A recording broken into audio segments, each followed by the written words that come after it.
The world is filled with unsolved mysteries, but some stories linger longer than others.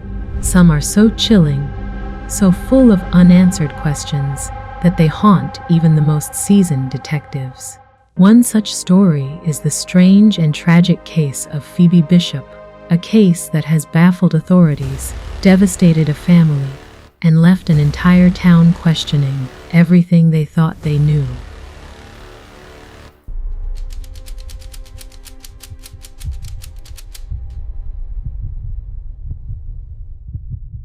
This is not just another true crime story. This is a psychological puzzle, a series of strange coincidences, eerie warnings, and loose threads that might never tie together. So sit tight, because what happened to Phoebe Bishop is something you are not going to forget.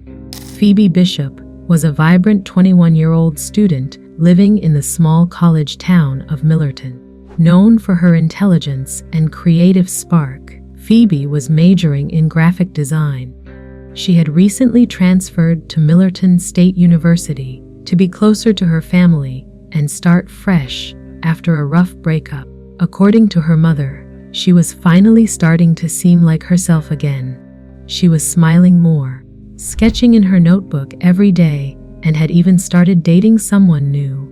Life was moving forward, but all of that changed on the night of October 18th. That was the last time anyone saw Phoebe alive. Earlier that evening, Phoebe was seen attending a party at a campus apartment with her new boyfriend, Jeremy Holtz.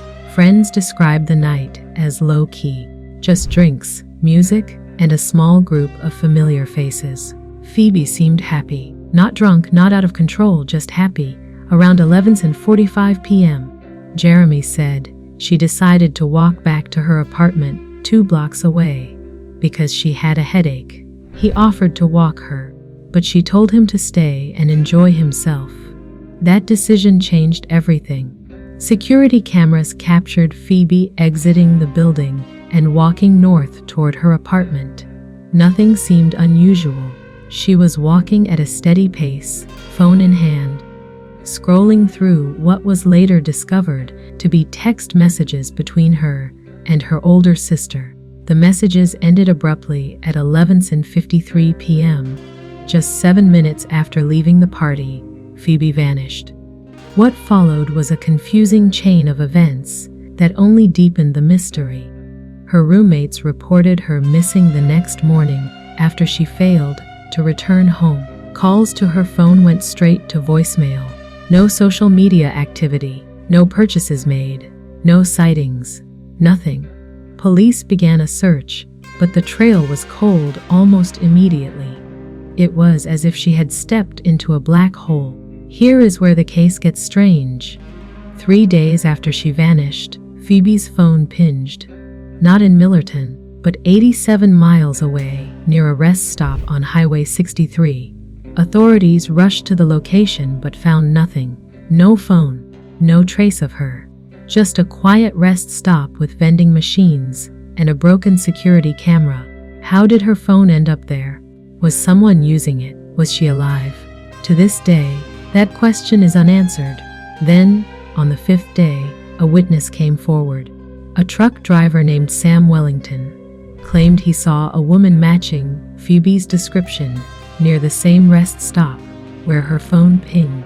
She was walking alone in a dazed state near a wooded area just after midnight. He rolled down his window to ask if she needed help, but she ignored him and kept walking. He assumed she was high or just wanted to be left alone. But after seeing her photo on the news, he was sure it was her. The police searched the area. Dogs, helicopters, volunteers, everyone combed through the dense woods. But again, nothing, nobody. No footprints, no clothing, no sign of Phoebe. This is when theories started to form. Was she kidnapped? Did she run away? Was she suffering from a mental health episode? Or was something even darker at play? One theory revolves around Jeremy, the boyfriend. Police interrogated him multiple times. His alibi checked out, and there was no physical evidence tying him to her disappearance. But something about his story felt rehearsed. Her friends described him as controlling. He constantly checked her phone, asked where she was going, and even followed her to class on more than one occasion. But none of that was enough for charges. Just speculation. The second theory centers around a local urban legend. For years, residents of Millerton whispered about a figure known only as the Watcher, a shadowy presence said to stalk young women walking home alone. Every few years, a story would pop up of someone spotting a figure outside their window, hearing footsteps behind them, receiving cryptic notes. All of it was dismissed as small-town paranoia, until Phoebe. After her disappearance, several students reported strange encounters. One girl claimed she received a note under her dorm door that simply said, "You are next." Another said she saw a man watching her from the woods while she was jogging near the lake. Police looked into the reports, but again, no evidence, no fingerprints, just fear.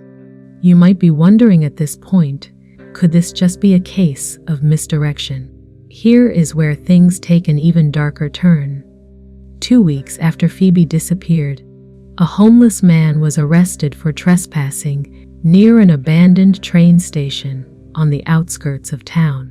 When police searched his belongings, they found something disturbing: a torn piece of notebook paper with a charcoal drawing of a woman's face. It was rough, smudged, and unsettling. When shown to Phoebe's sister, she broke down in tears. She swore it was her. The eyes, the nose, the way her hair curled on the side. It was Phoebe. But the man was incoherent. He claimed he found the drawing under a bench at the train station and just thought it was pretty. Police could not determine if he was telling the truth or if he had something to do with her disappearance. They held him for 48 hours and released him due to lack of evidence. It is now 5 years later. Phoebe Bishop is still missing. Her family holds a vigil every year on October 18th, lighting candles and hoping for answers. A bench dedicated to her sits near the lake where she used to sketch. Her room remains untouched. Her phone never pinged again, but the whispers in Millerton never stopped. Because in the years following Phoebe's disappearance, 2 more girls vanished in eerily similar circumstances. One was a freshman named Claire, who vanished walking home from a party. The other was a part-time student named Maya, who was last seen near the same rest stop where Phoebe's phone pinged. Both cases remain unsolved. Both women have never been found. So what really happened to Phoebe Bishop? Is it a case of serial abduction? Did she fall victim to someone she trusted? Or is there something more supernatural going on in Millerton? Something lurking in the shadows that cannot be explained by logic? This case has attracted amateur sleuths, Reddit detectives, podcasters, and investigative journalists. Everyone has a theory. Everyone thinks they know what happened, but no one truly does. And maybe that is the most terrifying part. What makes this story even harder to accept is that Phoebe had plans. She had goals. She wanted to become an illustrator, design children's books, and maybe even start her own art studio. Her dreams were not grand, just meaningful. And in one blink, all of that was stolen not just from her, but from everyone who loved her. Sometimes, the scariest crimes are not the ones with obvious motives or fingerprints or blood trails. Sometimes, the most haunting stories are the ones with silence, the ones with no closure, no answers, just questions echoing in the darkness. And maybe, just maybe, someone out there knows more than they are letting on. Maybe there is someone watching this right now who remembers something they saw that night, something they shrugged off as unimportant. If that is you, come forward, because stories like this deserve to end with truth, not shadows. And as we close this chapter in our journey through true crime. Remember, evil often hides in the most ordinary places. It waits in the quiet. It strikes when we least expect it. But the more we tell these stories, the louder we become. And sometimes, that noise is the only thing that keeps the darkness away. If you enjoyed this story, make sure to like and subscribe to Dark Case Diaries for more gripping true crime content. Stay tuned and click on the next video. Your next mystery is just one play away. Until next time, stay safe, stay curious, and never walk home alone.